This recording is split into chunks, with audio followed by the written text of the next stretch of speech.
नमस्कार दोस्तों। तो आज हम बात कर रहे हैं इंडिया के बैकबोन के बारे में, यानी कि एग्रीकल्चर के बारे में।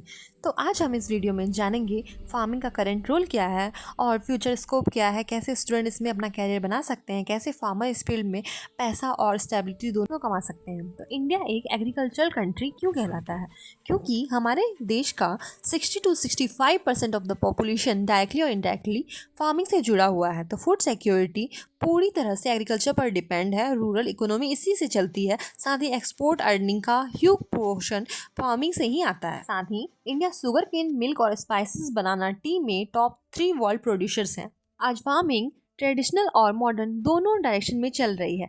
ट्रेडिशनल क्रॉप्स की बात करें तो वीट, राइस, मेज, न्यू फोकस करते हैं हम लोग हॉर्टिकल्चर, फ्लोरिकल्चर, डेयरी और फिशरीज पे। और मैकेनाइजेशन की बात करें तो मैकेनाइजेशन अपटेक बढ़ रहा है, एग्री स्टार्टअप यूथ को पुल कर रहा है। ये 3 बड़े रीजन फार्मिंग को हमेशा रिवेलेंट रखेंगे, जो कि है पॉपुलेशन ग्रोथ, अर्बनाइजेशन और एक्सपोर्ट मार्केटिंग। पॉपुलेशन ग्रोथ होने पे फूड डिमांड इंक्रीज होती है और अर्बनाइजेशन पे प्रोसेस्ड फूड और वेजिटेबल का डिमांड ज़्यादा बढ़ता है। एक्सपोर्ट मार्केट से इंडिया को यूनिक क्लाइमेट डाइवर्सिटी मिलती है। साथ ही जब तक इंडिया में एक भी इंसान है, फार्मिंग की जरूरत रहेगी ही। बात करें हॉर्टिकल्चर का स्कोप्स इंडिया में एक्सप्लोसिव है।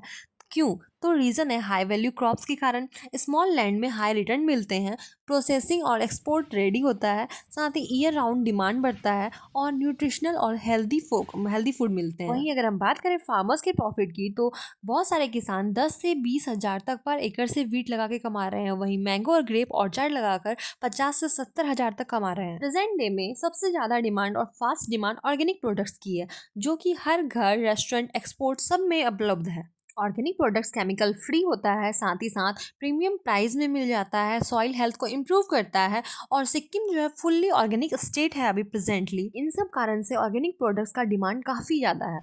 एग्रीकल्चर सिर्फ खेती नहीं, फार्मिंग मतलब होता है इंटीग्रेटेड बिजनेस, यानी कि डेयरी। इंडिया जो है वर्ल्ड लार्जेस्ट डेयरी है। पोल्ट्री, यानी कि डिमांड डबल हो रही है daily. Goat meat, premium price, low mortality. और फिश की बात करें, fish farming, faster export growth है इसमें। इंडिया में हर दिन इनोवेशन होता है और वही इनोवेशन से स्मार्ट टूल्स बन रहे हैं, जो कि फार्मिंग को यूज फ्रेंडली बना रहे हैं डे बाय डे। और tractor, rotavator, drip irrigation, fertigation, harvester, solar pumps, precision sensors वगैरह वगैरह और भी बहुत कुछ, जो हर यूथ को अपनी ओर खींच रहा है, एग्रीकल्चर करने पे मजबूर कर रहा है। साथ ही अगर हम बात करें एग्री टेक स्टार्टअप्स की, तो एग्रीकल्चर का नेक्स्ट चैप्टर ही टेक्नोलॉजी है। यानी स्टार्टअप्स लाइक मोबाइल एडवाइजरी, कई सारे ऐप हैं, precision input, farm to home supply, tractor rentals, farm data analytics, drone surveying, बहुत कुछ है इन मतलब करने को, अगर आप करना चाहें तो।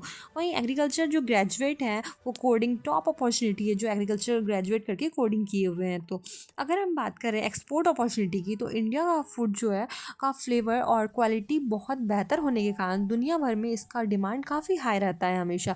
टॉप परफॉर्मेंस की बात करें तो basmati, chilli powder, pineapple, grapes, mango pulp और भी बहुत कुछ है जो काफ़ी हाई डिमांड पे रहता है। अगर हम बात करें स्मॉल फार्मर्स को बेनिफिट कहाँ से मिलेगा, तो आप एफपीओ ज्वाइन कर सकते हो, आप कॉन्ट्रैक्ट फार्मिंग पार्टनरशिप बनाओ, जिससे आपको ज़्यादा मुनाफा हो। साथ ही हम बात करें अगर स्टूडेंट कैरियर स्कोप की, तो एग्रीकल्चर स्टूडेंट के लिए काफ़ी जॉब स्कोप है, like AFO, NABARD, FCI, IBPS, AFO, seed inspector और भी बहुत सारे एग्रीकल्चर स्टार्टअप्स हैं, प्राइवेट कंपनी है, फर्टिलाइजर कंपनी है, फूड प्रोसेसिंग फर्म्स है, आप कहीं भी ज्वाइन कर सकते हो। साथ ही अगर बात करें एकेडमिक और रिसर्च की, तो एमएससी, जेआरएफ साइंटिस्ट बन सकते हो आप, आईसीआर करके एआरएस एग्जाम्स वगैरह क्लियर करो। बात करें अगर फार्मर्स इनकम ग्रोथ मॉडल्स की, तो आज फार्मर स्टैटिक नहीं बल्कि एंटरप्रेन्योर बन रहे हैं।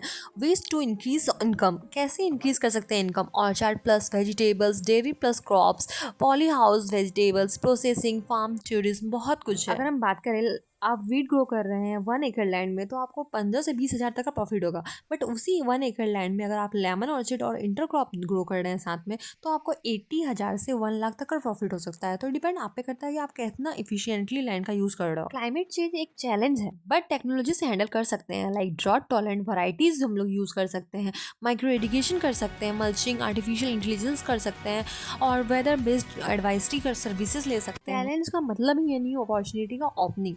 लाइक बहुत सारा चैलेंज है इसमें, small fragmented land, storage loss या फिर वाटर स्कार्सिटी। तो सॉल्यूशन भी है, पीओस जाइए, एमएसपी सपोर्ट लीजिए, डिजिटल मार्केट्स है, इनाम पे अपना प्रोडक्ट्स बेचिए, कोल्ड चेन इंफ्रास्ट्रक्चर फॉलो कीजिए। दोस्तों फार्मिंग सिर्फ जमीन में बीज डालने का काम नहीं होता, ये बिजनेस, साइंस और नेशन बिल्डिंग का मिशन है। इंडिया में फार्मिंग का फ्यूचर काफ़ी ब्राइट है, मॉडर्न और प्रॉफिट फोकस्ड हो रहा है। और अगर आप स्टूडेंट्स हैं तो स्किल्स बिल्ड करो, और अगर आप फार्मर्स हैं तो डाइवर्सिफाई करो, न्यू वैरायटीज लाओ, टेक्नोलॉजी का भविष्य सिर्फ फार्म से बनेगा, और फार्म का फ्यूचर हम सब मिलके बनाएंगे। इसलिए बस इतना ही, मिलते हैं नेक्स्ट वीडियो में। अगर आपको हमारा वीडियो हेल्पफुल लगा हो तो वीडियो को लाइक और शेयर करना ना भूले, साथ ही साथ हमारे चैनल को सब्सक्राइब कर ले ताकि आप आगे अपडेटेड रहें। Thank you.